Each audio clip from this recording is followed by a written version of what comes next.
Start பண்ணுங்க sister. ஜெபம். எங்களை நேசித்து வழிநடத்தும் எங்க அன்பின் கர்த்தாவே, கடந்த வருடம் முழுதும் கர்த்தாவே, நீ கண்மணி போல உம் சட்டைகளின் கீழே காத்து வழிநடத்து ஆசீர்வாதத்தை கொடுத்து, இந்த வருடத்திலும் கர்த்தாவே ஆண்டவரே, அடியாளுக்கு ஆண்டவரே, இந்த வாய்ப்பை கொடுத்த தயவுக்காக உமக்கு நன்றி செலுத்துகிறோம். ஆசீர்வதியும் வழிநடத்தும் இயேசுவின் மூலம் வேண்டிக் கொள்கிறோம் பிதாவே, ஆமேன். கர்த்தருடைய நாமத்துக்கு ஸ்தோத்திரம். சிஸ்டர்ஸ் அனைவருக்கும் என்னுடைய புத்தாண்டு நல்வாழ்த்துக்களை தெரிவித்துக் கொள்கிறேன். கடவுள் சென்ற ஆண்டு முழுவதும் நம் வாழ்வில் நம்மோடு கூட இணைந்து பயணித்த நம் கடவுள் தாமே இந்த புதிய ஆண்டிலும் நம்முடன் இருந்து நம்மை வழி நடத்துவாராக. பொதுவாக நாம் அனைவரும் புத்தாண்டு என்றாலே பல எதிர்பார்ப்புகளோட நாம் இருப்போம். ஆனா நம்ம எதிர்நோக்கி இருக்கிற காரியங்கள் எல்லாம் புதிய ஆண்டில் நடைபெற வேண்டும் என்று எதிர்பார்ப்போம். நமக்கு எவ்வளவு ஆசைகள் உண்டு, அது நடக்கணும் நம்ம எதிர்பார்ப்போம். ஆனால் ஒவ்வொரு ஆண்டிலும் கடவுளின் வழிநடத்துதலுக்கு நம்மை அர்ப்பணிக்க வேண்டும். அவருடைய சித்தப்படி நம்ம கேட்கணும். ஆனால் நாம் ஒவ்வொரு ஆண்டும் கடவுளின் வழிநடத்துதலுக்கு நம்மை அர்ப்பணிக்க வேண்டும் என்று நினைப்பதில்லை. நம்மளுடைய விருப்பமாக தான் நாம் செய்ய நினைக்கிறோம். நாம் என்ன நினைக்கிறோமோ அதேதான் கடவுள் நம் வாழ்வில் நிகழ்த்த வேண்டும் என்று நாம நினைக்கிறோம். கிறிஸ்தவ வாழ்வு என்பது சுகபோக வாழ்வு அல்ல, மாறாக சுமையை சுமக்கின்ற வாழ்வு. கிறிஸ்தவ வாழ்வு சுகபோக வாழ்வு அல்ல, சுமையை சுமக்கின்ற வாழ்வுதான். இந்த உலகத்துல நமக்கு பல சுமைகளை சுமக்கும்படி நம்மள நிறைய விஷயத்துல பயமுறுத்துது. அடிமை வாழ்க்கையில நம்மள வழி நடத்துது. ஆனால் இந்த புதிய ஆண்டில் நம் ஆண்டவராகிய இயேசு கிறிஸ்து நம்மை சுமை சுமக்க அழைக்கிறார். இந்த சுமை நம்மை விடுதலை வாழ்வுக்கு நேராக வழி நடத்தும். அதனால் நம்ம சுமை நமக்கு வருகிறதே என்று நம்ம நினைக்க வேண்டாம்.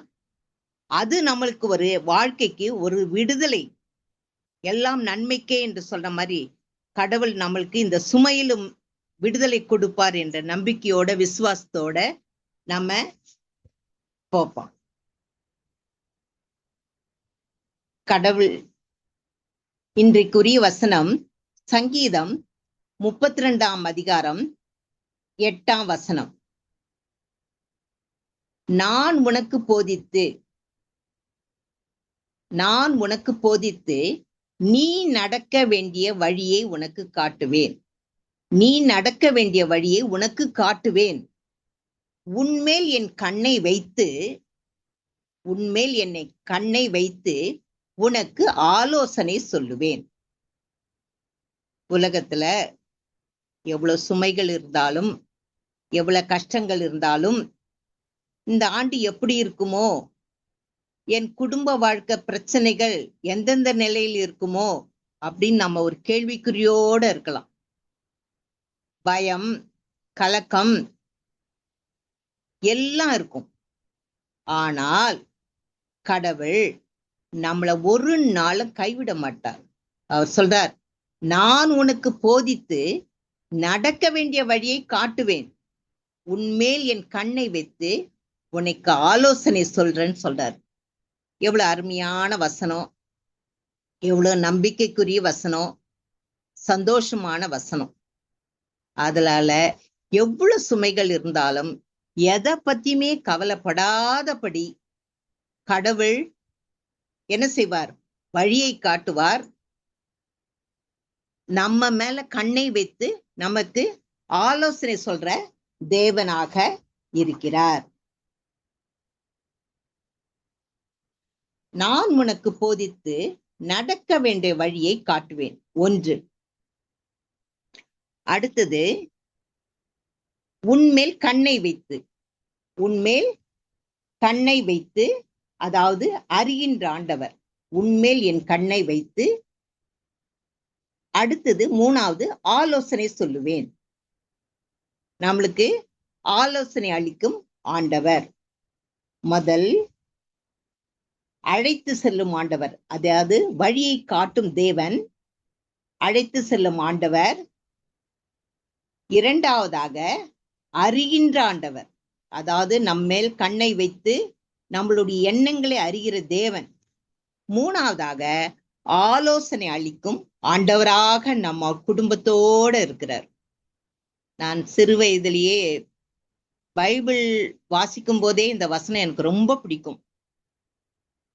அப்படி படிச்சு அந்த வசனத்தை படிக்க படிக்க படிக்க என் பைபிள்ல டக்குன்னு எடுத்து படிக்கணும்னா இந்த வசனம் தான் எனக்கு வரும். சிறு வயது முதற்கொண்டே இந்த வசனத்தை நான் மனசுல பதிஞ்சதுனால எனக்கு எவ்வளோ துயரங்கள் எவ்வளோ கஷ்டங்கள் வந்தாலும் எனக்கு அது ஒண்ணுமே இல்லாம ஆயிடுச்சு. ஏன்னா மனசுல இந்த வசனம் பதிஞ்சு போச்சு. 3 வார்த்தைகளும் அருமையான வார்த்தைகள்.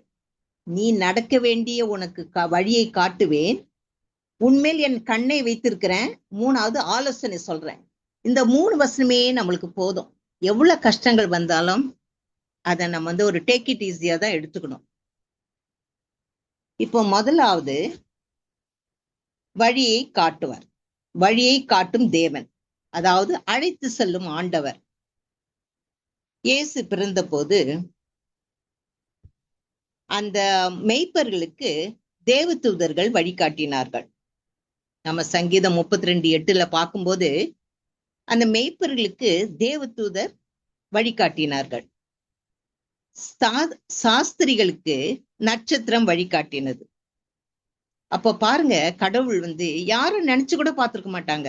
ஏரோது அந்த பிள்ளைய கொல்லணும் அப்படின்னு நினைச்சு என்னென்னவோ இது பண்ணி எத்தனையோ பேர், எவ்வளவு பெரிய ராஜா, எவ்வளோ அவரை கொலை செய்யணும்ன்ற இது நோக்கத்தோட இருக்கும்போது அந்த தேவாதி தேவன் என்ன செய்யறாரு? அப்பவே வழியை காட்டுறார். எவ்வளவு ஆச்சரியம், எவ்வளவு அதிசயம் பாருங்க. அந்த மெய்ப்பர்களுக்கு யாரு மூலம்? தேவதூதர்கள் மூலம் வழி காட்டுறாங்க. சாஸ்திரிகளுக்கு நட்சத்திரம் மூலம் வழிகாட்டுறாங்க. அப்போ நம்மளுடைய உன்னத வழிகாட்டி நம்மளுடைய இயேசு கிறிஸ்து நமக்கு எல்லா காரியத்திலையுமே நம்மளுக்கு வழிகாட்டியாக இருக்கிறார். யோவான் 14:6 பார்க்கும்போது நானே வழி என்கிறார். நானே வழி. நம்மை படைத்த தேவன், அவருக்கு தெரியும் எப்படி எப்படி என் பிள்ளைங்களை நடத்தணும் என்பது அவருக்கு தெரியும். நம்மளுடைய விருப்பம் ஒண்ணும் கிடையாது. அவர் சொல்றாரு ஒரே இது, நானே வழி. அடுத்த யோவான் 10:9 பார்க்கும்போது நானே வாசல், என் வழியாய் ஒருவன் உட்பிரவேசித்தால் அவன் ரட்சிக்கப்படுவான், அவன் உள்ளும் புறம்பும் சென்று மேய்ச்சலை கண்டடைவான். அப்ப பாருங்க, நானே வழி, நானே வாசல். என் வழியாய் யார் வராங்களோ, யார் பிரவேசிக்கிறாங்களோ அவங்க ரட்சிக்கப்படுவாங்கன்றாங்க. அப்போ என்ன அர்த்தம்? கடவுளுடைய வார்த்தைகளுக்கு நம்ம படிக்கணும், கீழ்ப்படியணும், அதன்படி நடக்க ஆரம்பிக்கணும். அப்பதான் அவருடைய வழியை நம்ம என்ன செய்யணும்? பிரவேசிக்க முடியும். அப்பதான் நம்ம ரட்சிக்கவும் படுவோம். அப்படி ரட்சிக்கப்படும் போது எப்படிப்பட்ட கஷ்டம் உள்ளும் புறம்பும் வந்தாலும் அருமையான மேய்ச்சல், புல்லுள்ள இடங்கள்ல தான் நம்மளை என்ன செய்வாரு? கடவுள் அருமையாக நடத்துவார். அந்த விசுவாச நம்பிக்கை நமக்கு இருக்கணும், எல்லாருக்குமே இருக்கணும். நம்மளுக்கு பல சோதனைகள் வரதான் செய்து, இல்லைன்னு சொல்லவே முடியாது. அதுக்கு கடவுள் ஒரு வழியை காட்டுவார், நிச்சயமா காட்டுவார். நானே வழியும் சத்தியம் ஜீவனுமா இருக்கிறேன் என்று சொல்லியிருக்கிறார். அப்போ எவ்வளவு ஒரு ஆறுதலான இது. அந்த வசனத்தை நம்ம உள்ள போட்டுட்டோம்னா, மனசுள்ள போட்டோம்னா நம்மளுக்கு அந்த கஷ்டங்கள்ல தெரியவே தெரியாது. நம்ம அப்படியே எடுத்து போட்டுருவோம், அது பெருசாவே தெரியாது.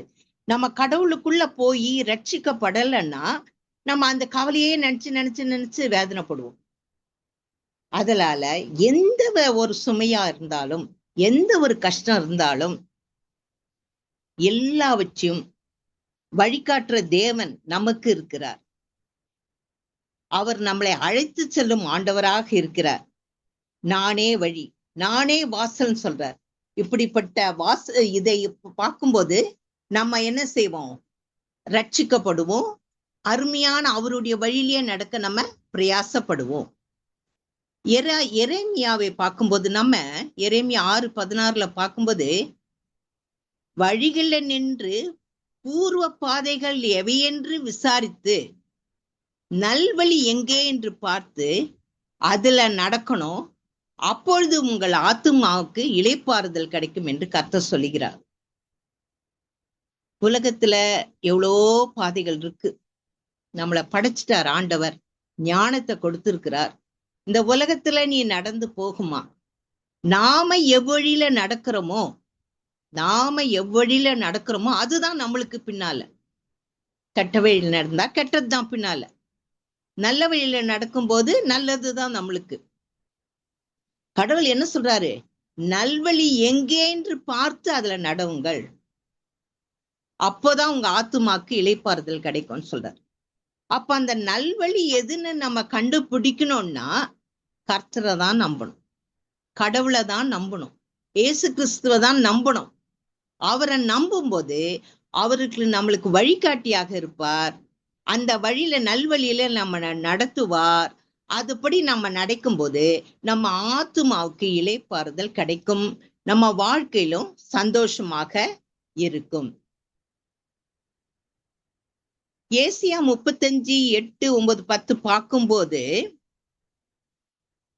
கர்த்தர் சொல்றாரு, பெரும் பாதையில வழி இருக்கும், அதான் கரடு முரடான பாதை, கஷ்டமான பாதை. இந்த வழியில நடக்கும்போது குடும்பத்துல எவ்வளோ கஷ்டங்கள் இருக்கும், வியாதிகள் இருக்கும், கடன் தொல்லைகள் இருக்கும், செழிப்பான ஆசீர்வாதம் இருக்காது. அந்த மாதிரி பாதைகள்ல இருந்தாலும் அதன் வழியில் கர்த்தருடைய வார்த்தைக்கு நம்ம கீழ்ப்படித்து நடக்கும்போது அது பரிசுத்த வழின்னு சொல்றார். ஆனா தப்பு செய்யறவன், தீட்டுக்குள்ளானவன் அதுல கடந்து வருவதே இல்லைன்னு கர்த்தர் சொல்றார். நம்ம தப்பு செய்யும் போது அந்த பரிசுத்த வழி நம்மளுக்கு கடவுள் காட்டவே மாட்டார். நம்ம கடவுளுக்குள்ள இருக்கும்போதுதான் நமக்கு என்ன செய்வார்? அவரு நல்ல வழியை காட்டுவார். இப்போ கடவுளுடைய வழியில நம்ம போகும்போது நம்ம கள்ளங்கபடு இல்லாம இருக்கிறோம்னு வச்சுங்க, ஒண்ணுமே தெரியல அப்படின்னு நம்ம நினைச்சா கூட கடவுள் என்ன செய்வாராம்? அந்த வழியில நம்ம பேதையா இருந்தாலும் திசை கெட்டு போவதில்லை, உனக்கு நித்திய மகிழ்ச்சி தலையின் மேல் இருக்கும், சந்தோஷமும் மகிழ்ச்சியும் தான் உனக்கு கிடைக்கும்னு கர்த்தர் சொல்றார். சில வாழ்க்கையில நம்ம குடும்பம் நடத்த ஆரம்பிச்சிட்டோம்னு வச்சுங்க, உடனே நான் தான் நல்லவா, நான் தான் ரொம்ப திறமசாலின்னு சொல்லிட்டு நம்ம இப்படி குடும்பம் நடத்துவோம். சில இன்னசென்ட் பிள்ளைங்களும் இருக்கிறாங்க. இன்னசென்ட் கல்யாணம் ஆகி வரும்போது பெக்குன்னு இருப்பாங்க. அப்படி இருக்கிற பிள்ளைங்க இவ கள்ளங்கப்படி இல்லாம இருக்காளே, எப்படி குடும்பம் நடத்த போறான்னு நினைக்கலாம். ஆனா அப்படிப்பட்டவங்க கிட்டதான் கடவுள் என்ன செய்யறாரு? கூட இருக்கிறாரு. புத்திசாலி நினைச்சு கடவுளை விட்டு நம்ம விலகி போகும்போது அந்த ஆசீர்வாதம் கிடைக்காது. என்னுடைய வாழ்க்கையில கூட நான் எவ்வளவோ சொல்லியிருக்கேன் உங்ககிட்ட. கள்ளங்கபடி இல்லாம இருப்பேன். சிறு வயது முதற்கொண்டே எங்க தாத்தா என்ன நினைப்பாரு, இந்த பிள்ளை எப்படிதான் வாழப்போதோ, ஒண்ணுமே தெரியலையே, கள்ளங்கபடி இல்லாம இருக்காளே, எதுனாலும் இன்னசென்டா செய்யறாளே, எப்படி இவ வாழ்க்கையில பின்னால இருக்க போறா அப்படி பெற்றோர்களுக்கு கவலை இருந்தது. எதுனாலும் எடுத்து கொடுத்துருவேன், யாருனாலும் எதுவும் செஞ்சிருவேன், எனக்குன்னு வச்சுக்க மாட்டேன். சாப்பாடு கையில இருந்தா கூட வழியில யாராவது சாப்பாடு இல்லைன்னாங்கன்னா உடனே அந்த இடத்துல உட்கார்ந்து அவங்களுக்கு என்ன செய்வேன், எங்க வீட்டுல எங்க அம்மா டிஃபனு சாப்பாடு எல்லாம் செஞ்சு கொடுப்பாங்க. உடனே நான் என்ன செஞ்சிருவேன், அவங்க கிட்ட கொடுத்துட்டு அவங்கள சாப்பிட வச்சுட்டு தான் நான் போவேன். இப்படி என்கிட்ட இருக்குது எல்லாத்தையுமே கொடுத்துருவேன். என் கையில முதல் பிரசங்கம் பண்ணும்போது கூட ஒரு ஸ்டோரி சொன்னேன். அது எத்தனை பேருக்கு ஞாபகம் வச்சிருக்கீங்கன்னு தெரியல. ட்ரெயின்ல போகும்போது ஒரு குழந்தை 6 பிள்ளைங்களை வச்சுக்கிட்டு அந்த அம்மா அழுதுட்டு வந்தாங்க. ஆனா எனக்கு அவ்வளோ தெளிவா பேச தைரியம் இல்லை. ஆனா அவங்க கண்ணீர் விட்டுக்கிட்டு வந்ததே, அப்படியே கண்ணீர் விட்டுக்கிட்டே வராங்க. எனக்கு என்ன பண்றதுனே தெரியல. அப்போ நான் அந்த எனக்கு மனசுல வந்து யாரோ பேசுறாங்க, அந்த அம்மா பேசு, அந்த அம்மா கிட்ட பேசு பேசுன்னு. அப்போ நான் பேசும்போது அந்த அம்மா அழுதாங்க. அம்மா ஏன் அழுவுறீங்க, சொல்லுங்க சொல்லுங்க சொல்லுங்க. எனக்கு நான் ரொம்ப இன்னசென்ட், அந்த மாதிரி தைரியமா நான் பேசவே மாட்டேன் யாருக்கிட்டயுமே. ஆனா யார் என்கிட்ட பேசுனாங்கன்னே தெரியல, அந்த அம்மா கிட்ட அவ்வளவு தைரியமா பேசுறேன். பேசி எங்கம்மா நீங்க போனோம்னா ஒரே வார்த்தை சொன்னாங்க, அம்மா எந்த ஸ்டேஷன்ல இறங்குனா ஒரு கிணறு இருக்கும்மா சொல்லுங்கம்மா, நான் அதுல குதிச்சுட்டு என் பிள்ளைங்களையும் போட்டுறோம்மா அப்படின்னாங்க. எனக்கு ரொம்ப மனசு கஷ்டமா இருந்துச்சு. நான் சொன்னேன், உங்களுக்கு என்ன பிரச்சனை சொல்லுங்க சொல்லுங்க. அப்ப அவங்க சொன்னாங்க, என் ஹஸ்பண்ட் சரியில்லைம்மா அப்படி. ஆனாலும் அந்த நேரத்துல எனக்கு வந்து சொல்ற வயசு இல்லை, கல்யாணம் ஆகல எனக்கு அப்போ. ஆனாலும் ஒரு வார்த்தை சொன்னம்மா, என்னன்னாலும் இந்த 6 பிள்ளைங்களை வச்சுக்கிட்டு நீங்க வந்து பழைக்கவே முடியாது இந்த உலகத்துல, ஹஸ்பண்ட் கிட்டே போயிடுங்க, நான் டிக்கெட் வாங்கி தரேன், போயிடுங்க, நல்லதோ கெட்டதோ கணவர் கிட்டதான் இருக்கணும்னு எவ்வளவு சொன்னேன். அந்த அம்மா இல்லவே இல்லம்மா, அவரோட வாழ்ந்து பார்த்துட்டேன், என்னால முடியவே முடியாது, இது பண்ணனா நான் இறந்துதான் போயிருவேன் அப்படின்னாங்க. அவ்வளவு சொன்ன பிறகு நான் என்னுடைய ஸ்டேஷன்ல இறக்கி அவங்க என் கையில அப்ப 10 ரூபா, 10 ரூபாவா 100 ரூபாவா எவ்வளவு, 10 ரூபா தான் இருந்தது அப்போ. 40 வருஷத்துக்கு முன்னால நான் 10 ரூபா எடுத்து கொடுத்துட்டு பிள்ளைங்களுக்கு பன்னோ பிஸ்கட்டோ வாங்கி சாப்பிட்டு மீதி பூ கட்டி பழிச்சுக்குங்க, ஆனா இறக்கணும்னு மாத்திரம் நினைக்காதுங்க, கடவுள் உங்களுக்கு ஒரு இடத்த வச்சிருக்காரு அப்படின்னு ஒரு ஆறுதலா சொன்னேன். அந்த அம்மாவை அதுக்கப்புறம் நான் பார்க்கவும் இல்லை.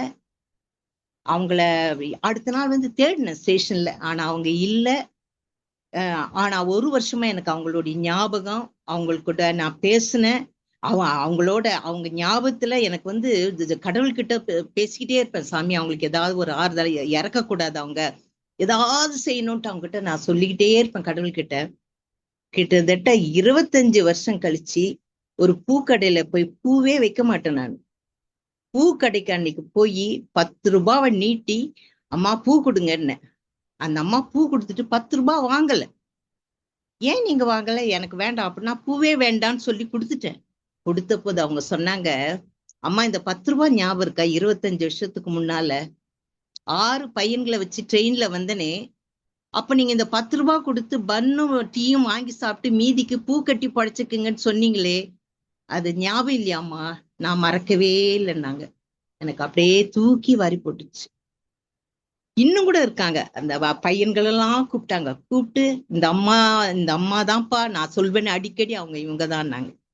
அப்போ கடவுள் பாருங்க, நம்மளுக்கு என்னதான் கள்ளங்கபடு இல்லாம நம்ம இருந்தாலும் கடவுள் வந்து ஒரு நாள நம்மள கைவிடவே மாட்டார். நம்மளுக்கு ஒரு கண்டிப்பாக என்ன செய்வார், ஒரு வழியை நம்மளுக்கு ஆயத்தம் பண்ணி வச்சு,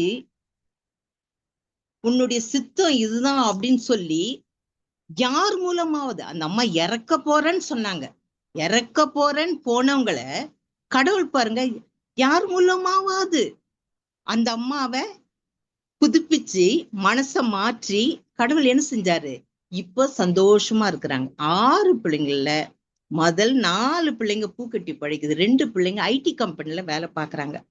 அப்போ கடவுள் பாருங்க, கடைசி அந்த சாகணும்ன்ற அந்த இடத்துக்கு போனவங்களை கடவுள் என்ன செஞ்சாரு, யார் மூலமோ வழியை காட்டி என்ன செஞ்சாரு, இப்ப நல்லா இருக்கிறாங்க. அப்போ நம்ம நினைக்கலாம், கடவுள் என்னை கைவிட்டாரே, நம்ம ஒரு சின்ன கஷ்டம் வந்தா கூட கடவுள் நம்மளை கைவிட்டாரே ஐயோ அப்படின்னு நினைக்கலாம். நினைக்கவே நினைக்காதுங்க. என்னுடைய வாழ்வுல நிறைய நடந்திருக்குது. இப்ப கூட எவ்வளவு கஷ்டங்கள் தான், ஆனா கூட ஒரு நாளும் நான் வந்து கடவுள் என்னை கைவிட்டாருன்னு சொல்லவே மாட்டேன். எதுக்கு எடுத்தாலும் ஸ்தோத்திரம் தான். ஏன்னா கடவுள் வந்து நம்மளுக்கு நல்ல வழியை காட்டுற தேவன் அவரு.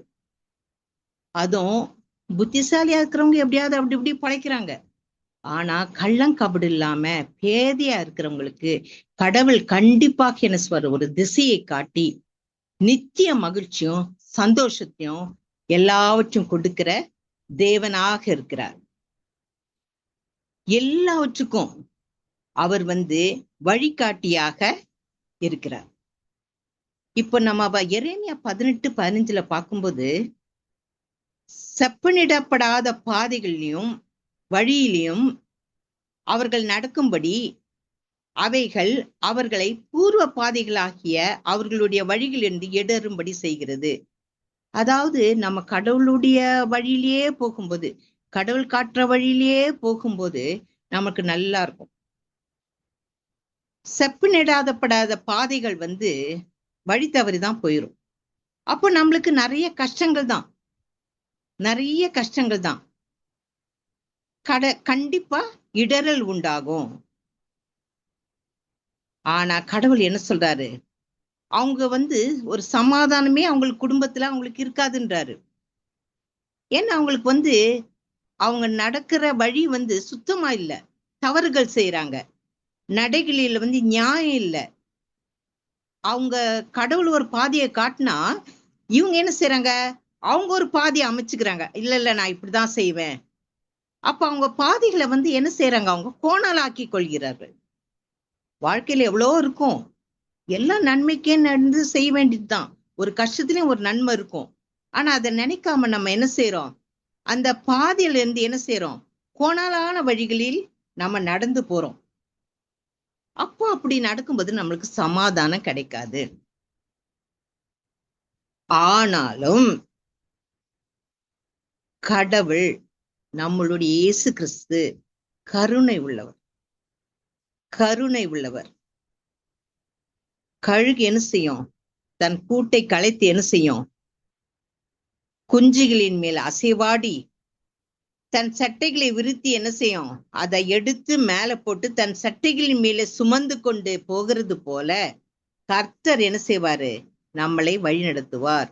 உபாகமம் 32:11 பார்க்கும்போது, கழுகு தன் சட்டைகளை கலைத்து தன் குஞ்சுகளின் மேல் அசைவாடி தன் சட்டைகளை விரித்து அவைகளை எடுத்து அவைகளை தன் சட்டைகளின் மேல் சுமந்து கொண்டு போகிறது போல கர்த்தர் நம்மளை வழி நடத்துவார். நம்ம தவறு உலகத்துல செய்யதான் சரி, ஒருத்தர் கூட உண்மை கிடையாது, உண்மையே கிடையாதுதான். ஆனாலும் அவர் என்ன செய்யறாரு, நம்மளை பார்த்துக்கிட்டே இருக்காரு. நம்மளை என்ன செய்யறாரு, அவரு பார்த்துக்கிட்டே இருக்காரு, நம்மளை வழியை காட்டுறார். ஆனா நம்ம அந்த வழியை தவறி அப்படி போயிடுறோம். அப்ப நம்மளுடைய வழி கோணலாயிடுது, வாழ்க்கையில சந்தோஷம் இல்ல, சமாதானம் இல்ல. ஆனாலும் கர்த்தர் சொல்றாரு, நீ அந்த வழியில போனா கூட நான் உன்னை ஒரு வழியில போய் பிடிப்பேன், பிடிச்சு என்ன செய்வேன், கழுக போல சட்டைகளின் மேல நம்மளை வச்சு என்ன செய்வாராம், வழி நடத்துவார். அது எப்படின்னா, நம்மளுக்கு நம்ம தவறான வழியில போயிடுறோம்னு வைங்க, அப்போ ஒரு இடத்துல ஒரு சோதனையை சாமி காட்டுவார். அப்போ நம்ம உணர்வோம், ஐயோ நம்ம தப்பு பண்ணிட்டோம். அப்ப கடவுள் என்ன செய்வார், நம்மளோட சேர்த்துட்டு திருப்பி அவர் வழியை காட்டுவார். இதனாலதான் நம்மளுக்கு சில ஆசீர்வாதங்கள் லேட்டா கிடைக்கிறது. அவருடைய பொறுப்புல ஃபுல்லா விட்டுருங்களேன், ஃபுல்லா விட்டுருங்க, கண்டிப்பான அருமையான ஆசீர்வாதம். நான் என்னுடைய எவ்வளவு சொல்லியிருக்கேன், என்ன சிறு வயது முதற்கொண்டு எவ்வளவு சொல்லியிருக்கேன், எல்லாமே கடவுளுடைய ஆசீர்வாதம் தான். இப்ப எனக்கு 65-66 வயசு ஆகுது. இம்மட்டும் சோதனை இல்லைன்னு நினைக்கிறீங்களா? இந்த நிமிஷம் கூட நான் இன்னைக்கு பிரசங்கம் பண்ணுவேனான்னு யோசித்தேன். ஏன்னா எனக்கு அவ்வளோ சுற்றுல கொஞ்சம் கஷ்டங்கள். ஆனாலும் கடவுள் இன்னைக்கு எனக்கு அது எப்பவுமே ஒவ்வொரு டைம் பிரசங்க டைமும், ஐயோ நாளைக்கு நான் பண்ணுவேனா, ஏதாவது ஒரு சூழ்நிலை வருமா ஏதாவது அப்படின்னு யோசிப்பேன். ஆனா கடவுள் எனக்கு கிளியரா பண்ணி கொடுப்பார்.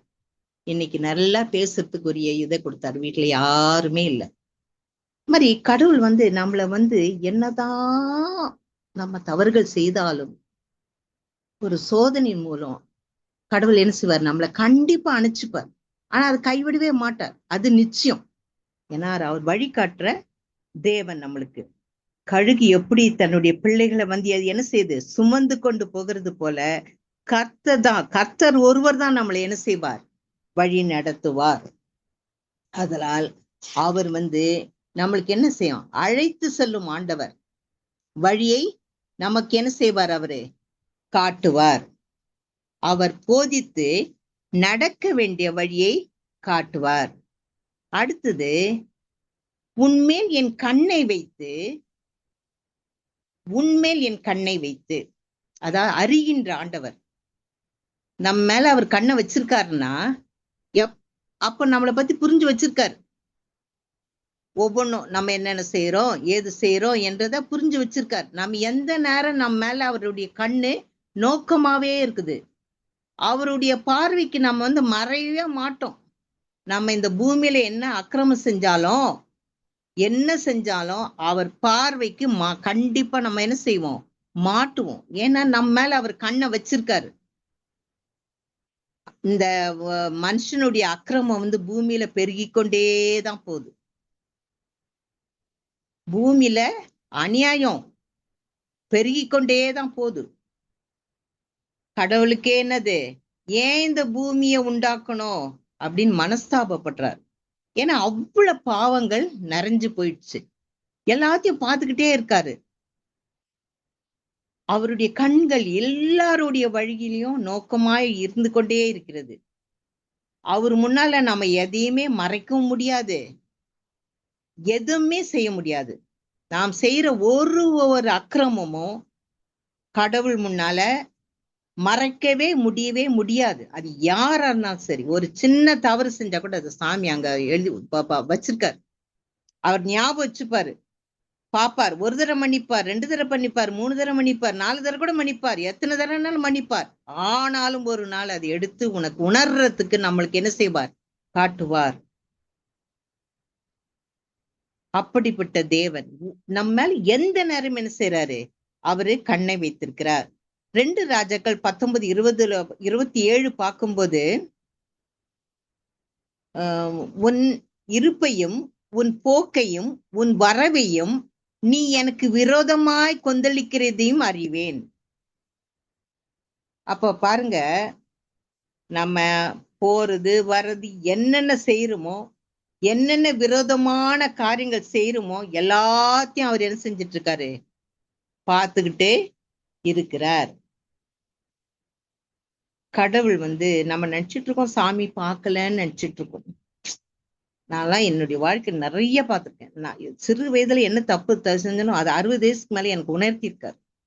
அதே மாதிரி ஒரு சின்ன வயசுல நான் என்னென்ன ஆசைப்பட்டனோ அதெல்லாம் இந்த 60 வயசுக்கு மேல நிறைவேற்றி கொண்டு வருகிறார். நான் சொன்னா சில நேரம் சிரிப்பீங்க. நான் இது அது என்ன மரம், தேங்காய் மரம் வைக்கணும்னு ஆசைப்படுவேன். கல்யாணம் ஆன புதுசுல என் வீட்டுல வச்சேன், அது போயிடுச்சு. அப்போ ஒரு 20 நாளைக்கு முன்னால என் ஹஸ்பண்ட் கிட்ட போய் சொன்னப்பா, தேங்காய் வாங்கிட்டு வாங்கப்பா அப்படின்னு. அதுக்கு என் ஹஸ்பண்ட் சொன்னாங்க, ஒரு தேங்காய் என்ன விலை தெரியுமா, 50 ரூபா, பார்த்து யூஸ் பண்ணு அப்படின்னாங்க. என்னுடைய காம்பவுண்ட் வாலுக்கு பின்னால அந்த தென்னை மரம் இருக்கு. அப்ப அந்த தென்னை மரத்தை அப்படியே பார்த்தேன். பார்த்துட்டு, எசப்பா வாரத்துல ஒரு 3 தேங்காய் இப்படி விழுந்தா நல்லா இருக்குமே எசப்பா, இப்படி விலை அதிகமாயிடுச்சு அப்படின்னு மனசுலதான் நினைச்சேன். நீங்க நம்ப மாட்டீங்க, அடுத்த நாள் என்னுடைய காம்பவுண்ட் வால்ல 3 தேங்காய் விழுந்து கிடந்தது. எனக்கு ரொம்ப ஆச்சரியமா இருந்தது. நான் மனசுல நினைக்கிறோம், கடவுள் பாரு என்ன ஆச்சரியமா நடத்துறாரு. இது மாதிரி நிறைய காரியங்கள் 1 2 இல்ல, நிறைய காரியங்கள். 3 தேங்காய் விழுந்திருந்தது. அப்ப நான் அந்த பின்னால வீட்டுல அவங்க கிட்ட சொன்னம்மா, ஒரு 3 தேங்காய் விழுந்து கிடக்குமா எடுத்துக்கணும். இல்ல ஆண்டி, நீங்க எடுத்துக்கங்க ஆண்டி அத அப்படின்னு சொல்லிட்டு அவங்க இன்னொரு 3 தேங்காய் காம்பவுண்ட் வால்ல போட்டாங்க. நீங்க நம்ப மாட்டீங்க, இப்போ வாரத்துக்கு 3 தேங்காய், வாரத்துல 3 தேங்காய் விழுந்துருது. அப்போ கடவுள் பாருங்க, நம்ம ஒரு நல்லதே ஒருத்தருக்கு செய்யும் போது எவ்வளவு கஷ்டமா எனக்கு, என்னுடைய எவ்வளோ எப்படி சொல்றதுன்னு தெரியல, என்னுடைய பணங்கள் எப்படியோ, ஆனா ஒரு பிரயோஜனமா தான் செய்யறேன். ஆனாலும் என்னுடைய பணம் நான் நினைக்கவே இல்லை, அதை மற்றவங்களுக்கு யூஸ் ஆகட்டும் அப்படின்னு நினைக்கும் போது கடவுள் எனக்கு ஒரு ஆசீர்வாதத்தை கொடுக்குறார். நான் ரொம்ப ஆச்சரியமா நினைச்சேன். இது மாதிரி நிறைய காரியங்கள். அப்போ கடவுள் என்ன செய்யறாரு, நம்ம கூட இருந்து என்ன செய்யறாரு, எல்லாவற்றையும் அவர் அறிகிற தேவன் நம்ம மேல கண்ணை வச்சிருக்காரு. வச்சுட்டு ஒவ்வொரு காரியத்துல பிள்ளைங்க என்ன ஆசைப்படுறாங்க, நம்ம மக என்ன ஆசைப்படுறா, நம்ம வழியில நடக்கிறாளே, நம்ம எவ்வளவு பாரங்கள் கொடுத்துருக்கோம், சுமைகள் கொடுத்துருக்குமே, ஆனாலும் மகள் சலிக்காம இந்த வயதுலயும் செய்யறாங்களேன்னு சொல்லிட்டு நம்ம என்ன நினைக்கிறோமோ அதுக்கு டபுள் மடங்கா கடவுள் என்ன செய்யறாரு, நம்மள ஆசிர்வதிக்கிறாரு. கடவுள் நம்மளுக்கு என்ன செய்யறாரு, எல்லாவற்றிலுமே நம்மள கண்ணை வைத்து நம்மள என்ன செய்யறாரு? வழி நடத்துறார். அவர்கிட்ட இருந்து நம்ம தப்பிக்கவே முடியாது. அது மட்டும் இல்லாம எரேமியா 32:19 பார்க்கும்போது அவனவனுக்கு அவனவனுடைய வழிக்கு தக்கதாக்கும் கிரியைகளின் பலனுக்கு தக்கதாக்கும் அளிக்கும்படி உம்முடைய கண்கள் மனுபுத்திரருடைய எல்லா வழிகளிலும் எனது நோக்கமா இருக்கின்றன. அதான் நம்மள கடவுள் படைச்சாரு. நம்ம உலகத்துல என்ன செய்யறோம்னு பாக்குறாரு. அவன் வழிக்கு தக்காதாக அவன் எந்த வழியில போனானோ, நல்ல வழியில போனா நல்ல வழி, சந்தோஷம், சமாதானம். கெட்ட வழியில போனான்னா அதுக்கு தக்க கிரியைகள் தக்கதாக கடவுள் என்ன செய்யறாரு? அழிக்கும்படி என்ன செய்யறாராம்? அவர் எல்லாவற்றையும் என்ன செய்யறாரு? நோக்கமா பார்த்துக்கிட்டே இருக்காரு.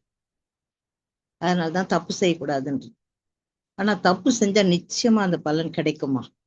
நான் என்னுடைய அனுபவத்துல சொல்றேன். தப்பு செஞ்ச என்ன சிறு தப்பு செஞ்சா கூட அந்த 60 வயசுக்கு மேல உணர்த்திட்டு தான் நம்மள அப்படியே எடுக்கிறார் கடவுள்.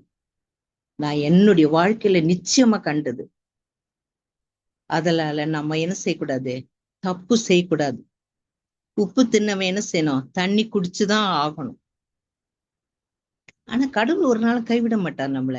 சோதனையை அவர் காட்டுவார், அப்படி காட்டுவார். அந்த இடத்துல நம்ம என்ன செய்யணும்? மன்னிப்பு கேட்கும்போது கண்டிப்பா நம்மள என்ன செய்வாரு? நிச்சயமா வழி நடத்துற தேவன். அதே போல பாருங்க, 2 நாளாகமம் 16:9 பார்க்கும்போது உத்தம இருதயத்தோடு இருக்கிறவர்களுக்கு தம்முடைய வல்லமையை விளங்கு பண்ணும்படி கர்த்தருடைய கண்கள் பூமி எங்கும் விளாவிக் கொண்டிருக்கிறது. அப்போ உத்தம இருதயத்தோட சுத்த இருதயத்தோட சுத்த மனசோட தாய் தகப்பன், மாமியார் மாமனார், உற்றார் உறவினர் எல்லாரோடையும் நன்றாக இருந்து எல்லாரோடையும் சந்தோஷமாக இருக்கும்போது கர்த்தர் என்ன செய்யறாரு? அதையும் பார்த்துக்கிட்டு இருந்து என்ன செய்யறாரு? தன்னுடைய வல்லமை என்ன செய்யறாரு? அவங்களுக்கு கடவுள் என்ன செய்யறாரு? ஆசீர்வாதத்தை கடவுள் என்ன செய்யறாரு? கொடுக்கிறாரு. நினைக்கலாம் சிலர் நம்ம ஒவ்வொருத்தரை பத்தி பேசுவோம். சிலர் எவ்வளவு கஷ்டப்படுறாங்க, எவ்வளவோ எப்படி சொல்றதுன்னே தெரியல. ஹஸ்பண்ட் இல்லாம, சிலருக்கு மனைவி இல்ல, சில பிள்ளைங்களுக்கு தாய் தகப்பனே இல்ல. அப்படிப்பட்ட பிள்ளைகள்லாம் இருக்கிறாங்க. அதையும் நம்ம நினைக்கலாம், இவங்கெல்லாம் ஏன் இப்படி ஆனாங்கன்ட்டு. அதுக்கு வேண்டிய வழியும் கடவுள் என்ன செய்யறாரு? செய்வார். நம்ம உலகத்துல தப்பு பண்ணோம், ஆனாலும் கடவுள் என்ன செய்வார்? அவங்கள கைவிடவே மாட்டார். இந்த உபாகமம் 32:10 பார்க்கும்போது பாழான நிலத்திலும் ஊளையிடுதலுள்ள வெறுமையான அவாந்திர வழியில, அதாவது வனாந்திரத்துல கடவுள் என்ன செய்வாரு? அப்படி வனாந்திரத்துலன்னு போது கஷ்டமான பாதையில இருக்கிறவங்க, விதவிகள், இவங்களை பத்தி கடவுள் உபாகம் 32:10 சொல்றாரு. அவங்கள என்ன செய்யறாரு? கடவுள் கண்டுபிடிச்சு அவங்கள நடத்துறார். நான் கடவுள் ஒருத்தன் இருக்கம்மா அப்படின்னு சொல்லிட்டு என்ன செய்யறாரு? அவங்கள கண்மணி போல காப்பாத்துவார். அவங்கள பாழான நிலத்துல இருக்கிறாங்க, வெறுமையான வனாந்திர அவாந்திர வழியில இருக்கிறாங்களேன்னு கடவுள் கைவிடல. அவங்கள பாக்குறாரு, அவங்களையும் பாக்குறாரு. அப்படி பார்க்கும்போது நம்ம எக்ஸாம்பிள் ஆகார் பார்க்கலாம். ஆதியாகமம் 16 அதிகாரத்துல பார்க்கும்போது ஆபிரகாமுடைய பக்தனுடைய மனைவி ஆகார். அப்ப சாராளுக்கு அவ அடிமை பெண். அவ என்ன செய்யறாங்க? எல்லாராலையும் அவளை கைவிடப்பட்டாங்க. அவ என்ன செய்யறா? வனாந்திரத்துல அந்த காட்டுள்ள கண்ணீர் விட்டு தன் வாழ்க்கை எப்படி இருக்குமோ, எப்படி நான் போவேன், எப்படி இருப்பேன், என் வாழ்க்கை என்ன அப்படின்னு ரொம்ப கலங்கி போய் அந்த காட்டு உள்ள சென்று போயிட்டு இருக்கும்போது நம்மளை நேசிப்பவங்க யாரும் இல்லையா, நம்மளுக்கு அன்பு செலுத்துறவங்க யாருமே இல்லையா அப்படின்னு சொல்லிட்டு மனசு ரொம்ப கஷ்டப்பட்டு அந்த வாழ்க்கையினுடைய சோக முடிவுக்கே அவங்க வராங்க. அப்படி இருக்கும்போது வானத்திலிருந்து 2 கண்கள் அவர் பார்ப்பதே அவள் அறியல. அவ அறிஞ்சிருந்தான்னா, ஆகார் அறிஞ்சிருந்தா இந்த மாதிரி ஒரு முடிவை எடுத்திருக்க மாட்டா. நமக்கு யாருமே இல்லையே, நம்மளை யார் காப்பாத்துவா? நம்மளுக்கு ஆதரவுக்குன்னு ஒருத்தருமே இல்லையே, நம்ம வாழ்க்கை முடிவு எப்படி இருக்கும் அப்படின்னு அவன் நினைச்சிருக்க மாட்டான். கடவுள் ஒருத்தர் இருக்கார், எப்படியா மனுஷன் கைவிட்டான், கடவுள் என்னை கைவிட மாட்டார்ன்ற விசுவாசத்தோட அவ இருந்தான்னா கடவுள் வழி நடத்திருப்பார். ஆனா அவன் நினைக்கல. அப்போ கடவுள் என்ன செய்யறாரு, 2 கண்கள் பாக்குறது அவன் அறியல. அதுக்கப்புறம் நம்மளுடைய தேவாதி தேவன் என்ன செய்யறாரு, இந்த கைவிடப்பட்ட நிலைமையை அறிந்து அவர் என்ன செய்யறாரு, அவள் பக்கம் திரும்பி என்ன செய்யறாரு, அவளோட பேசுறார். பேசி அருமையான வாக்குத்தத்தங்களை கொடுக்கிறார்.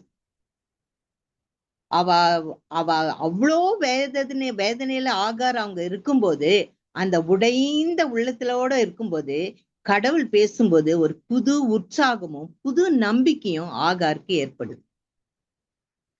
அப்பதான் ஆகார் நினைக்கிறாங்க, ஆதியாகமம் 16:13 நம்ம பார்க்கும்போது, என்னை காண்பவரை நானும் இவ்விடத்தில் கண்டேன் அல்லவா என்று சொல்லி தன்னோடு பேசின கர்த்தருக்கு நீர் என்னை காண்கிற தேவன் என்று பெயரிட்டாள்.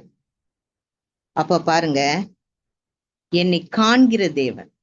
அப்ப ஆகார் பாருங்க, ஆகார் எப்படி நம்ம படிச்சிருக்கோம், பைபிள்ல படிச்சிருக்கோம், யாருக்கும் தெரியாதது ஒண்ணு இல்லை. ஆகாருடைய நிலைமை எல்லாருக்கும் தெரியும். அவளை காண்கிற தேவன் நம்மளையும் காண்பார், நம்மளையும் காண்பார். நம்மள ஒரு நாள் என்ன செய்வார், அவரு கைவிட மாட்டார். ஒவ்வொரு நாளும் நம்ம மேல கண்ணை வைத்து, ஒவ்வொரு சிறு சிறு காரியங்களையும் நம்ம மேல கண்ணை வைத்து அவர் என்ன செய்வார், நம்மளை வழி நடத்துவார். ஆகாரை போல எத்தனையோ பேர் இருக்கிறாங்க, கைவிட பெண்கள் இருக்கிறாங்க. அந்த மாதிரி அனுபவம் யாருக்காவது இருந்தாலும் கவலைப்படாதுங்க. நமது கடவுள் நம்மளை காண்கின்ற தேவன், அறிகின்ற தேவன். நம்மளுடைய அங்கலாய்ப்பை அறிவார். அவரு அறிந்து நம்மளை என்ன செய்வார், அவர் அரவணைப்பார், ஆதரிப்பார். இந்த புத்தாண்டுல பயமே வேண்டாம். நம்மளை கடவுள் என்ன செய்யறார், அறிகின்ற ஆண்டவர், நம்மளை வழி நடத்துற தேவன். நிச்சயம் என்ன செய்வார், நம்மளை வழி நடத்துவார். மூன்றாவதாக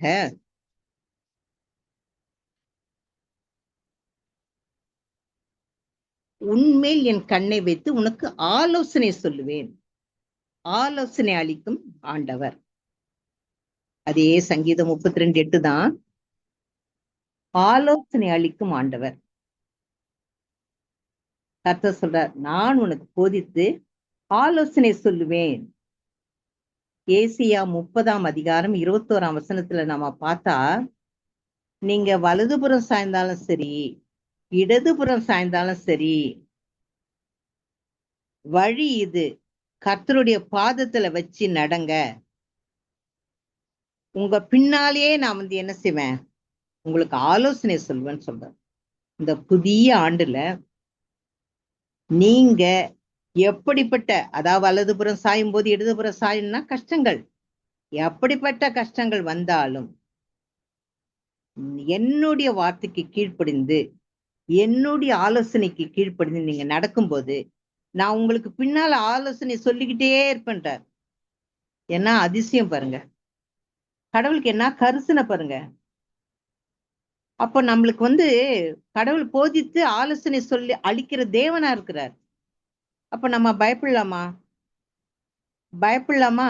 பயப்படவே கூடாது. நாம வழி தவறி போகும்போது கடவுள் என்ன செய்யறார், நமக்கு ஆலோசனை அளிக்கிற தேவனாக நமக்கு இருக்கிறார். அந்த தைரியத்தோட நம்ம என்ன செய்யணும், போகணும். இப்போ நம்ம சொல்லலாம், ஆலோசனை எல்லாருக்கும் சாமி கொடுப்பாரா? கொடுப்பார், எல்லாருக்கும் கொடுப்பார். இப்போ கடவுளுக்கு பயந்து யாருக்கு அந்த ஆலோசனை கொடுப்பாருன்னு நம்ம பார்க்கும்போது, கடவுளுக்கு பயந்தவங்களுக்கு, கடவுளுக்கு பயந்தவங்களுக்கு, சாந்த குணம் உள்ளவங்களுக்கு, பரிசுத்தவான்களுக்கு, கடவுளுடைய வார்த்தைக்கு கீழ்ப்படிந்து அவருடைய வழிகளில் நடக்கும்போது நம்மளுக்கு என்ன செய்வார், அவரு ஆலோசனை கொடுப்பார். இப்ப நம்ம நல்லதே செஞ்சோன்னு வச்சுங்க, ஒரு கஷ்டம் வரும்போது என்ன செய்யறதுன்னு திணறுவோம். அந்த டைம் கடவுள் என்ன செய்வார், ஒரு மைண்ட்ல திடீர்னு ஸ்ட்ரைக் ஆகும். ஓ, அப்போ கடவுள் வெளிப்படுத்துறது. இப்ப நான் ஒரு இன்சிடென்ட் சொன்ன பாருங்க. எனக்கு ஒண்ணுமே தெரியாது, கள்ளங்கப்படு இல்லாதவா. அந்த இடத்துல கடவுள் எனக்கு ஒரு தைரியத்தை கொடுத்தார். அந்த மகளோட பேசுறதுக்கு ஒரு தைரியம் கொடுத்தார். அது மாதிரி நம்மளுக்கு வந்து ஒரு ஆலோசனை கொடுப்பார். கடவுள் வந்து ஒரு ஆலோசனை கொடுப்பார். கொடுத்து என்ன செய்வாரு? நம்மளுக்கு என்ன செய்வார்? வழி நடத்துவார். அந்த சாந்த குணம் இருக்கிறவங்கள கடவுள் என்ன செய்வாரு? தன் வழியை என்ன செய்வாரு? காட்டுவார். அதே போல பரிசுத்தவான்களுக்கும் என்ன செய்வாரு? அவருடைய வழியில் நடக்கிற ஒவ்வொரு பரிசுத்தவான்களுக்கும் கடவுள் வந்து காட்டுவார். இதெல்லாம் நம்ம எப்படி தெரிஞ்சுக்கணும்னா, நம்ம எல்லாருமே கிறிஸ்தவர்கள் தான், சொல்லணும்னு அவசியமே கிடையாது. பைபிள் நம்ம ஒழுங்கா வாசிக்கணும். ஆனா நம்ம வாசிப்பது கிடையாது. நான் கூட சில நேரம் சூழ்நிலையை புரிஞ்சுதான் காலையில இருந்து பிள்ளைங்க இதாதுன்னா ரொம்ப கஷ்டம்தான் இருக்கும். அந்த நேரத்துல ஜெபம் மாத்திரம் காலையில இருந்து ஜெபம் பண்ணிடுவேன். ஜெபம் மட்டும் கிடைக்கிற நேரத்துல தான் பைபிள் வாசிப்பேன். அம்மா எல்லாத்தையும் நம்ம கரெக்டா ஃபாலோ முடியாது. ஆனா கடவுள் சொல்றாரு, நீ என்னுடைய வார்த்தை வாசிக்கணும், என்னுடைய ஆலயத்துக்கு நீ வரணும், என்னுடைய பர்வதத்துக்கு நீ வரணும், என்னுடைய ஆலயத்துக்கு வந்து நீ என்ன செய்யணும்? என்னுடைய போதனைகளை நீ கேட்கணும். கேட்கும்போது கண்டிப்பாக கடவுள் என்ன செய்யறாரு? ஆலோசனை கொடுக்கிற தேவனாக இருக்கிறார். கடவுள் சொல்றாரு, என் வீடு பாழாய் கிடக்குது, நீங்க எல்லாம் என்ன செய்யுங்க? அவனா தான் வீட்டுக்குள்ளதான் இருக்கிறீங்க, என்னுடைய ஆலயத்துக்கு வாங்கன்ட்டு கடவுள் என்ன செய்யறாரு? கூப்பிடுறாரு. அப்போ கடவுளுடைய ஆலயத்துக்கு நம்ம போகும்போது நிச்சயமா நம்மளை வழி நடத்துவார். அதாவது ரொம்ப குடும்பத்துல ரொம்ப நிறைய பேர் எவ்வளவு கஷ்டப்படுறாங்க. ஒவ்வொருத்தர் கதைங்களை நம்ம கேட்கும்போது கடவுளுக்குள்ள போகும்போதுதான் நிறைய சோதனைகள், பயங்கரமான சோதனைகள், இதெல்லாம் பார்க்கும்போது தாங்கி கூட பலன் இல்லை சில நேரம்.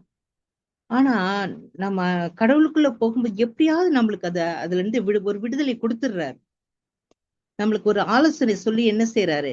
நம்மள வழி நடத்துறாரு. அதனால நம்ம என்ன செய்யணும்? கடவுளுடைய பொறுப்புல ஃபுல்லா விட்டுடணும். விடும்போது கடவுள் என்ன செய்வார்? ஒவ்வொரு நாளும் நம்மளை வந்து போதித்து நம்மளுக்கு நடக்க வேண்டிய வழியை காட்டுவார். நம்ம மேல கண்ணை வைத்து நம்மளுக்கு ஆலோசனை சொல்லுகிற தேவனாக இருக்கிறார். இந்த ஆண்டு நம்மளுக்கு செழிப்பான வாழ்க்கை வேணும்னா வேதத்தை நம்ம நேசிக்கணும். ஆண்டவருடைய ஆலயத்தை நம்ம தேடணும். அப்படி போகும்போது ஆண்டவருடைய ஆலோசனை நம்மளுக்கு கிடைச்சி ஆசீர்வாதமான வாழ்க்கை கண்டிப்பாக நம்மளுக்கு அழிப்பார். கடவுள் அதுக்கு தயாராக இருக்கிறார். இந்த புத்தாண்டு நம்மளுக்கு வந்து ரட்சிப்பின் ஆண்டாக அமைய வேண்டும். வளமிக்க வருஷமாக இருக்கணும்னா, நல்ல நம்மளுக்கு செழிப்பான ஆசீர்வாதம் நம்மளுக்கு கிடைக்கணும்னா, ஒளிமயமான வாழ்க்கை வேணும்னா, இயேசுவின் பாதையில நானே வழி, அந்த வழியில வாங்க, நான் உனக்கு நல்ல ஆலோசனை கொடுத்து உனக்கு எல்லாவற்றையும் பேரின்ப வாழ்க்கையை நான் தருவன்ட்டு கடவுள் நம்மளுக்கு என்ன செய்யறாரு? சொல்றாரு. அப்ப நம்ம என்ன செய்யணும்? ஒவ்வொரு நாளும் கடவுளை என்ன செய்யணும்? நம்ம தேடணும்.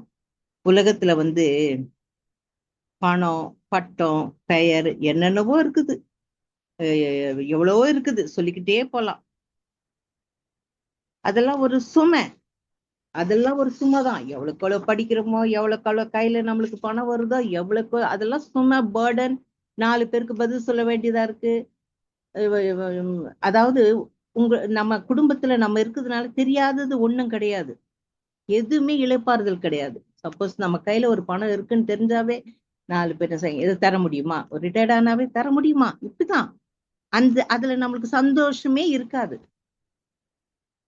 ஆனா அந்த இளைப்பாறுதல் நம்மளுக்கு கிடைக்கவே கிடைக்காது. அந்த பணம், பட்டம், பாசம் இதெல்லாம் ஒண்ணும் கிடைக்காது. இளைப்பாறுதல் நம்மளுக்கு தேவைன்னா அந்த இயேசுவின் சுமை, கடவுள் நம்மளுக்கு கொடுக்கிற அந்த வார்த்தைகள் நம்ம என்ன செய்யணும்? நம்ம உள்ளங்கள்ல, நம்மள மனசுல சுமக்கணும். அப்படி சுமக்கும் போதுதான் நம்மளுக்கு மகிழ்ச்சி, ஒரு நல்ல வாழ்க்கை, எல்லாவற்றிலும் செழிப்பான ஆசீர்வாதம் கொடுத்து நம்மளுக்கு கஷ்ட நஷ்டங்கள்ல இருந்து விடுதலை கொடுப்பார். அதனால நம்ம ஒவ்வொரு நாளும் நம்ம கடவுளை தேடும்போது கடவுள் நம்மளுக்கு போதித்து நம்மளுக்கு நடக்க வேண்டிய வழியை காட்டி நம்மளுக்கு ஆலோசனை சொல்லி நம்மளை இந்த ஆண்டு ஆசீர்வாத ஆண்டாக நம்மளை கண்டிப்பாக வழி நடத்துவார். அதனால் நாம் கர்த்தருடைய வார்த்தைக்கு கீழ்ப்படிவோம். ஜெபம். எங்கள் அன்பின் தகப்பனே, ஆண்டவரே சுவாமி, அப்பா, இந்த அருமையான வார்த்தைக்காக உமக்கு ஸ்தோத்திரம் செலுத்துகிறோம். அப்பா, எத்தனையோ பேருக்கு இல்லாத ஆண்டவரே ஆசீர்வாதத்தை நீர் எங்களுக்கு கொடுத்திருக்கிறீர். அதற்காக உமக்கு நன்றி செலுத்துகிறோம். ஆண்டவரே, ஆண்டவரே சுவாமி, அப்பா, நீ ஒவ்வொரு நாளும் கர்த்தாவே நீர் போதித்து ஆண்டவரே நடக்க வேண்டிய வழியை எங்களுக்கு ஆண்டவரே காட்டி எங்கள் மேல ஒரு கண்ணை வைத்து கர்த்தாவே ஆலோசனை சொல்லி கொண்டு வந்ததற்காக உமக்கு ஸ்தோத்திரம். ஆண்டவரே, இனி வரும் காலங்களின் கர்த்தாவே உமது பாத படியில் நாங்கள் இருக்கிறோம். அப்பா, ஆண்டவரே, உமது வழியில் நடக்கிறோம் கர்த்தாவே. ஆண்டவரே, நீர் எங்கள் மேல் கர்த்தாவே ஆண்டவரே கர்த்தாவே நடக்க வேண்டிய வழியை காட்டும். ஆண்டவரே, எங்கள் மேல கண்ணை வைத்து கர்த்தாவே நீர் ஆலோசனை சொல்ல போவதற்காக உமக்கு நன்றி. ஆண்டவரே, நாங்கள் பாவிகள் தான் அப்பா, தவறுகள் செய்யலாம் ஆண்டவரே. ஆனாலும் தகப்பன் ஆண்டவரே, நீர் எங்கள் வலது கடுத்து பிடித்து கர்த்தாவே ஆண்டவரே இந்த ஆண்டில் கர்த்தாவே ஆசீர்வாதமான ஆண்டாக ஆண்டவரே எங்களுடைய சிஸ்டர்ஸ் குடும்பத்துல எல்லார் குடும்பத்திலையும் கர்த்தாவே ஆசீர்வாதமான ஆண்டாக கொடுத்து செழிப்பான ஆசீர்வாதத்தை கொடுத்து ஆண்டவரே சுவாமி எந்த நோய் நொடி கஷ்டங்கள் வியாதிகள் தொல்லைகள் பிரச்சனைகள் வன்கண் பொறாமை எதுவும் எங்களை அண்டாதபடி என் தேவாதி தேவன் அப்பா நீர் எங்களோடு துணையாயிருந்து உம்மை நம்பி இருக்கிற எங்களை ஆண்டவரே நீர் கைவிடாதபடி கர்த்தாவே பிசாசின் செய்கைக்கு அடிமை எங்களை ஆக்காதபடி கர்த்தாவே ஆண்டவரே சுவாமி நீர் எங்களை காத்து ஆண்டவரே வழிநடத்தும் கர்த்தாவே. இதை நடத்துற செல்வி மகளை உம் கரத்தில் ஒப்படைக்கிற மகளை ஆசீர்வதியும் ஆண்டவரே. மட்டும் நடத்தினேரப்பா ஆண்டவரே, மகளுக்கு எவ்வளவோ சோதனைகள் கஷ்டங்கள் ஆண்டவரே இதன் மத்தியிலும் ஆண்டவரே உமது ஊழியத்தை செய்து கொண்டு வருகிற மகளை கண்டிப்பாக ஆண்டவரே நீர் நடக்க வேண்டிய வழியை காட்டுவீர் ஆண்டவரே. குடும்பத்தில் சமாதானம் சந்தோஷத்தை தாரும் ஆண்டவரே. ஆண்டவரே, அவங்க தம்பி ஸ்பெஷலாகவும் கரத்துல ஒப்படைக்கிறோம். மகனை ஆசீர்வதியும் எழுப்பும் ஆண்டவரே, எழுப்பும் ஆண்டவரே. உமது ரத்த கோட்டைக்குள்ளே காத்துக்கொள்ளும் ஆண்டவரே. படுக்கையை மாற்றி போடும் ஆண்டவரே. இதே போல எங்க குடும்பத்துல யார் யார் இருக்கிறாங்களோ கர்த்தாவே எல்லாவற்றையும் என் தேவன் இந்த ஆண்டு ஆசீர்வாதமாக இருக்கு கிருபை செய்யும் ஆண்டவரே. பிசாசின் செய்கை எதுவும் எங்களை அண்டாதபடி என் தேவாதி தேவன் ஆண்டவரே நீர் எங்களை வழிகாட்டி நடத்தி கொண்டு போவதற்காக உமக்கு நன்றி ஆண்டவரே.